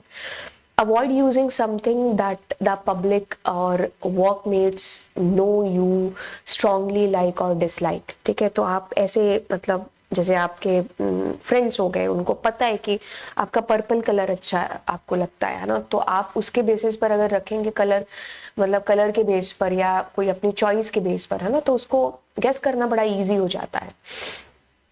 ठीक है, आप अपने फेवरेट हीरो का ही नाम रख रहे हैं तो दैट इज ऑल्सो, ऐसा नहीं करना है। मतलब हमको use random password generator if possible. Online बहुत सारे पासवर्ड जनरेटर्स वेबसाइट्स हैं जिनको आप फॉलो कर सकते हो। बाकी मैं बता दूं तो वो बहुत ही डिफिकल्ट पासवर्ड जनरेट करके देती है, तो अगर आपको याद रख पाते हो तो आप उनको यूज करो, अदरवाइज आप अपने हिसाब से इस तरीके का कोई पासवर्ड है जिसको रखो, ठीक है। और कभी भी साइबर कैफे वगैरह जाकर के अपनी वेबसाइट जो भी आप मतलब अपना अकाउंट वगैरह है उसको ओपन मत करिए, ठीक है। कॉम्बिनेशन अल्फा न्यूमेरिक का होना चाहिए, ठीक है। तो ये सारी चीजें जो आपको ध्यान में रखनी है जब आप एक पासवर्ड का चुनाव कर रहे होते हैं। What is the special name given to the discussion style site and used non-technical or technical users for creating personal web pages? तो क्या नाम है उसका? आप लोगों ने ब्लॉग सुना है? बिल्कुल, ये ब्लॉग की ही बात हो रही है। Give any 2 examples of websites that help to, बिल्कुल आपके पास में वर्ड प्रेस आपने सुना होगा, क्योंकि वर्ड प्रेस मैंने भी आप लोगों को कराया था जब मैंने इस चैप्टर को बताया होगा। blogger.com है, blog.com है, weebly है, blogsum.com है, तो ये सारे के सारे ब्लॉग के ही एग्जाम्पल्स हैं। तो ब्लॉग इसका आंसर हो गया और मैंने आपको काफी सारे एग्जाम्पल भी इसके दे दिए हैं। अब ये कहता है कि लैन और वैन में क्या अंतर है। लैन से पता चलता है कि that is local area network, वैन से पता चलता है कि वाइड एरिया नेटवर्क। ये तो हो गई जी इसकी full form, but full form कभी भी डिफरेंस क्रिएट नहीं करती है, बट आप लिखोगे जब आप इसको एक्सप्लेन करोगे। अब एक्सप्लेनेशन आती है, कहते हैं कि अगर हम बात करें लोकल एरिया नेटवर्क की, तो इसका जो एरिया होगा ना, ये बहुत ही छोटे स्मॉल एरिया में, मतलब एक बिल्डिंग की बात हो रही है, एक स्कूल की बात हो रही है, एक छोटे से साइबर कैफे की बात हो रही है, आपकी कंप्यूटर लैब की बात हो रही है, एक ऑफिस की बात हो रही है, एक रूम की बात हो रही है, तो हम लोकल एरिया नेटवर्क की बात कर रहे हैं। Network which connects computer end devices in limited geographical area. लेकिन वैन मतलब कंट्री टू कंट्री हो गया, कॉन्टिनेंट टू कॉन्टिनेंट हो गया, एक बंदा यूएस में है और एक यहाँ पर है। तो कहता है कि network which connects computer devices over broad large geographical area, तो वो किसके अंदर आता है, इसी के अंदर वाइड एरिया नेटवर्क के अंदर है जो आता है, ठीक है। तो लैन के अंदर तो आप कह लो कि आप अपने केबल वगैरह का यूज कर लेते हो, तार वार से जोड़ लेते हो, लेकिन वैन के अंदर नहीं होता है, इतनी बड़ी तार थोड़ी ना लगाओगे, है ना, अमेरिका से लेके इंडिया तक। तो यहाँ आपको काफी सारे एग्जाम्पल दे रखे, मेरा पेन नहीं चल रहा है लेकिन आप एग्जाम्पल देख लो। कहते हैं कि इंटरनेट इसका एक एग्जाम्पल हो गया, यानी कि एक छोटी सी लैब में आपने काफी सारे कंप्यूटर्स को कनेक्ट कर रखा है। Any network at room, home, ये सारे इसी के एग्जाम्पल हो गए जो मैंने अभी आपको बताया। और इंटरनेट यानी कि आप कह लो कि एक जो कॉन्टिनेंट है वहां से दूसरा कॉन्टिनेंट है, एक कंट्री दूसरी कंट्री, एक स्टेट दूसरी स्टेट, एक सिटी दूसरी सिटी, है ना। तो यहाँ पर मतलब नेशनल बाउंड्रीज की बात हो रही है ना, तो ये बड़े लेवल पर हो गया। तो ये आपका क्या हो गया, वाइड एरिया नेटवर्क है जो हो गया। Explain any 2 types of relationship that can be created in table. Okay, हाँ, तो तुमको टेबल की रिलेशनशिप लिखनी है, कहीं तुम अपना मामला यहाँ लिखने लग जाओ। कहते हैं कि 3 तरीके की रिलेशनशिप है, 1 to 1, 1 to many, many to 1, many to many। मैंने इस वीडियो के अंदर इनको अच्छा खासा एक्सप्लेन कर रखा है, टाइम भी इतना ज्यादा नहीं है, तो आप इस वीडियो को जरूर वॉच कर लेना आपको अगर इनका प्रैक्टिकल लेवल तक जाना है, ठीक है। तो 3 तरीके की आपके यहाँ पर टेबल जब हम क्रिएट करते हैं तो हम ऐसे इनको लिंक कर सकते हैं, ठीक है। एक टेबल को एक के साथ लिंक कर दिया, 1 to 1 हो गया, ठीक है। इसका डेटा इसके काफी सारों के साथ में है, तो ये क्या हो गया आपके पास, 1 to many हो गया। मैनी टू मैनी में इधर का बहुत सारा डेटा इधर के साथ में, तो many to many. What is the difference between form and report. Form और रिपोर्ट दोनों में क्या डिफरेंस है। देखो, रिपोर्ट की जब बात आती है तो इट मीन्स समरी की बात हम लोग कर रहे हैं, ठीक है। लेकिन जब फॉर्म की बात आती है तो फॉर्म मींस हम एक ऐसे लेआउट की बात है जो कर रहे हैं, जो एक अच्छा ग्राफिकल यूजर इंटरफेस प्रोवाइड कराता है हमारे यूजर को, जिसमें हमारा यूजर क्या है, सामने से मतलब उसको टेक्स्ट बॉक्स दिखाई देगा तो वो उसमें चेंज करेगा, है ना। मतलब उसको टेक्स्ट बॉक्स के थ्रू, चेक बॉक्सेस के थ्रू एक जो है फॉर्म वो रेडी किया जाता है। तो हमारा यूजर इस फॉर्म से इंटरेक्ट हो रहा होता है और पीछे डेटाबेस में डेटा है जो चेंज हो रहा होता है। Form provides a user a systematic way of collecting information for a database. It is an interface in user specified layout that lets users view, enter, change data directly in the database object such as tables. तो हम यहाँ पर अपने form में जो भी changes कर रहे होते हैं वो पीछे हमारे डेटाबेस में चेंजेस हो रहे होते हैं, तो आपको कोई क्वेरी वगैरह लिखने की जरूरत पड़ती नहीं है, फॉर्म के थ्रू हम डायरेक्टली वो चेंजेस कर पाते हैं। रिपोर्ट एक ओवरऑल लुक हो गया, एक समरी हो गई, ठीक है, कि हमने अभी तक किया क्या है, तो समराइज हम लोग करते हैं हमारी रिपोर्ट के अंदर। तो 2 लाइनों में आपका आंसर यहाँ पर खत्म हो गया। ओके, तो आइडेंटिफाई, ओके, तो आपको क्या करना है, identify any 2 columns name attribute. Okay, तो आपको यहाँ पर जैसे अगर हम PID की बात करें तो ये क्या हो सकता है, ये varchar हो सकता है, कैर हो सकता है, टेक्स्ट हो सकता है, ये भी varchar कैर टेक्स्ट हो सकता है, ये भी varchar कैर टेक्स्ट हो सकता है, ये डेट एंड डेट हो सकता है। इसकी बात करें तो ये हमारा जो है नंबर हो सकता है, इंटीजर हो सकता है, टाइनी इंटीजर हो सकता है, ठीक है, तो ये नंबर की बात है जो यहाँ पर हो रही है। तो ये आपके एट्रीब्यूट्स और उनके साथ में डेटा टाइप्स जो मैंने आपको बता दिए। अब थोड़ा सा आगे बढ़ते हैं, कहता है कि Aryan is too much worried when he came to know that someone has withdrawn all money from his uncle's bank account. He was not able to understand how this could happen when he has not given his ATM card to anyone. बंदे ने ATM card किसी को दिया नहीं, फिर भी uncle का जो बैंक अकाउंट था वहां से सारा पैसा साफ हो गया। तो ये सुन करके ये जो आर्यन है वो बहुत ही चिंतित हो गया। तो अब आपको उसको कुछ सजेशंस देने हैं अपने फ्रेंड को, आर्यन को। आर्यन को सजेस्ट देना है कि कहना कि suggest him a way by which he can be assured that he is doing secured online transaction. कि आप अगर ट्रांजैक्शन कर रहे हैं तो आपका जो ट्रांजैक्शन है वो सिक्योर है, तो ये कैसे पता चले उस आर्यन को, है ना। तो डर गया आप। आपने अधिकतर जो वेबसाइट्स आप ओपन करते हो बैंक की, तो ऊपर एक ऐसे लॉक वाला सा सिंबल आता है ना। तो यस, वो जो लॉक लगा होता है वहीं से पता चल जाता है कि मतलब उसको पैडलॉक बोलते हैं या गोल्डन लॉक बोलते हैं, ठीक है। तो जब भी आप एड्रेस बार पर जाते हैं, जैसे अगर आप किसी भी बैंक की वेबसाइट को ओपन करेंगे तो उस पर ये होगा ही होगा, तो वो सिक्योर होती है। बाकी आप देख लो उसमें HTTPS लिखा होगा, ठीक है, तो S का मतलब ही सिक्योर होता है, तो इसको हैक करना इज इम्पॉसिबल। तो ये इस आप सजेस्ट कर सकते हो। सेकंड में पूछा गया है कि कौन सा ऐसा सॉफ्टवेयर है जो उसको इंस्टॉल करना चाहिए अपने कंप्यूटर के अंदर, तो उसको एंटीवायरस ऑफ कोर्स है जो इंस्टॉल करना चाहिए। अब उसको टर्म आपको समझानी है कि फिशिंग क्या है। फिशिंग आप कह लीजिए कि एक ऐसी टर्म है जो कह लो कि भाई जैसे आप लोगों ने काफ़ी बार ऐसे स्पैम ईमेल रिसीव किए होंगे या स्पैम कॉल्स भी आपने रिसीव किए होंगे या मैसेजेस होंगे जिसमें आपको लॉटरी वॉटरी का झांसा दिया जाता है कि आपको इतने करोड़ों की लॉटरी है जो घर बैठे लग गई, है ना। तो वो क्या है, जैसे अगर मछली पकड़नी है, अगर इस टर्म की मतलब जड़ तक जाए तो मछली पकड़ने के लिए उसको पहले हम उसके समुद्र के अंदर या पानी के अंदर हम पहले आटा दिखाते हैं ना, या कुछ भी खाने की चीज, तो वो आती है और फंस जाती है। वैसे ही ये क्या करते हैं स्पैमर्स, हमारे पास मेल भेज करके ऐसे हमें झांसा देते हैं और हम उन लिंक्स पर क्लिक कर देते हैं जो लिंक्स उन लोगों ने मेल के थ्रू भेजे होते हैं।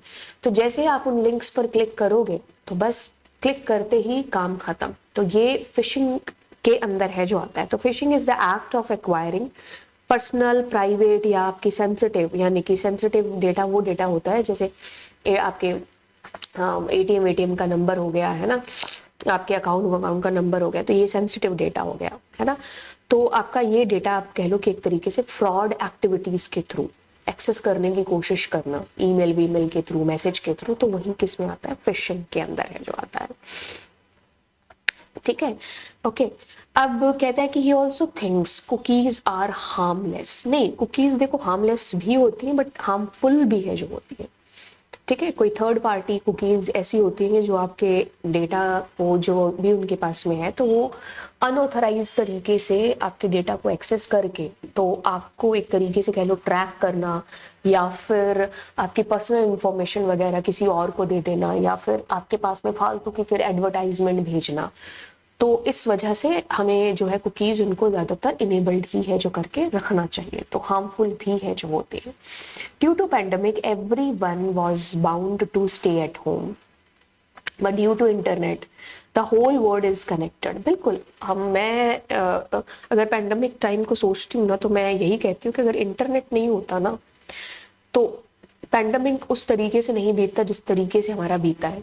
तो हम बस फिजिकली कह लो कि अपने पेरेंट्स से, अपने मतलब गले नहीं मिल पा रहे थे अपने मम्मी पापा से, है ना, अपने रिश्तेदारों से, लेकिन हम स्काइप पर रोज बात कर रहे थे, है ना। तो ये थैंक टू इंटरनेट, जिसकी वजह से ये चीज पॉसिबल हो पाई है। तो अब उसी में से इन्होंने पूछा है कि वर्ल्ड वाइड का क्या मतलब है, 2 ब्राउजर के नाम बता दो, और हम इंटरनेट पर डेटा कैसे ट्रांसफर है जो करते हैं। तो चलिए हम इसी के बारे में चर्चा है जो कर लेते हैं। वैसे मैंने इसको नेटवर्किंग वाले चैप्टर में आपको एक्सप्लेन कर रखा है। देखिए, टर्म आती है वर्ल्ड वाइड वेब। देखो इसमें क्या है, वेब, जाल। किसका जाल है? आप कह लो कि इसमें जितने भी आपके वेब पेजेस हैं, है ना, तो वो सारे के सारे क्या है, आपस में लिंक है। ठीक है, वेब जाल है ये, सारे के सारे इन वेब पेजेस का एक दूसरे से एक पेज लिंक है, दूसरा पेज लिंक है। ठीक है, तो ये सारे आपस में क्या है, लिंक हो रखे हैं। तो कहते हैं कि it is a system of interlinked hypertext documents web pages accessed via internet. आप इस पेज को एक्सेस कर रहे हो तो इसके थ्रू आप यहाँ पहुंच जाओगे, यहाँ पहुंच जाओगे। ये सारा क्या है, वर्ल्ड वाइड वेब ही तो है ना। तो इंटरनेट पर ये सारे के सारे पेजेस आपस में लिंक हो रखे हैं। तो ये पॉसिबल है किसके थ्रू, वर्ल्ड वाइड वेब के थ्रू, मतलब यही वर्ल्ड वाइड वेब है। ठीक है, टिम बर्नर ली नाम का शख्स था जिसने इस वर्ल्ड वाइड वेब की शुरुआत है जो की थी www। और अगर वेब ब्राउजर की बात करेंगे तो गूगल क्रोम है, मोजिला फायरफॉक्स है, आप ओपेरा यूज करते हो, सफारी यूज करते हो, माइक्रोसॉफ्ट एज यूज करते हो। तो ये सारे इसी के एग्जाम्पल हैं। वैसे हम लोग आगे इसको भी देखने वाले थे कि डेटा कैसे सेंड होता है ना।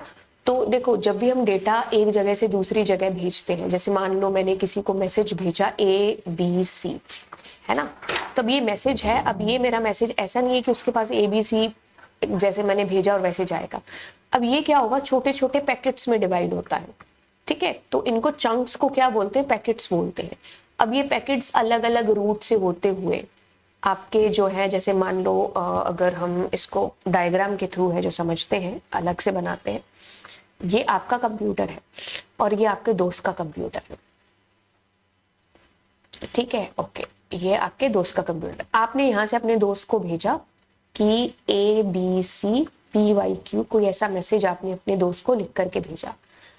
ये है सेंडर यानी कि आप हो, और ये है आपका दोस्त रिसीवर। तो अब यहां से आपका मैसेज क्या होगा, पैकेट्स में डिवाइड हो जाएगा, A अलग, B अलग, C अलग, D अलग, या जो भी PYQ आपने लिखा है। तो ये अलग अलग रूट से होता हुआ इसके सर्वर तक पहुंचेगा, और वहां पर क्या होगा, ये मैसेज उसी फॉर्म में दोबारा असेंबल होगा जिस फॉर्म में इसको भेजा गया था। तो ये असेंबल हुआ। ठीक है, अब असेंबल होने के बाद आपके दोस्त का जो रिसीवर है ना, मतलब आपका दोस्त है, उस तक वो मैसेज है जो पहुंचेगा। ठीक है, तो इनको क्या बोलते हैं, छोटे छोटे पैकेट्स बोलते हैं। तो आपका डेटा क्या होगा, पैकेट्स में ब्रोकन हो गया।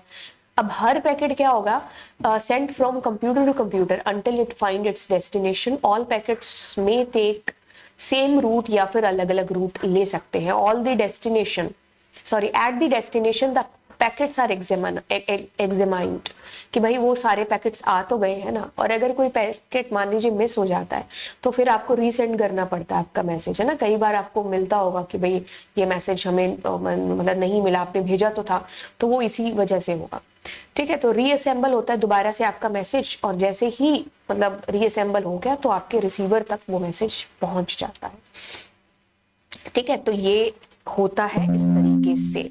ओके, बस आपको ये पैकेट्स वाली टर्म है जो ध्यान रखनी है। एंड आगे चलते हैं। अब आई थिंक अब आपके पास में ये एसक्यूएल वाला प्रश्न है, तो इसको मैं अलग से क्लास के अंदर है जो कराऊंगी। ठीक है, इस क्वेश्चन को, एंड एसक्यूएल की तो एक अलग से सीरीज है जो चलेगी। तो चलिए फिर अब चलते हैं और मिलते हैं आपसे अगली क्लास में।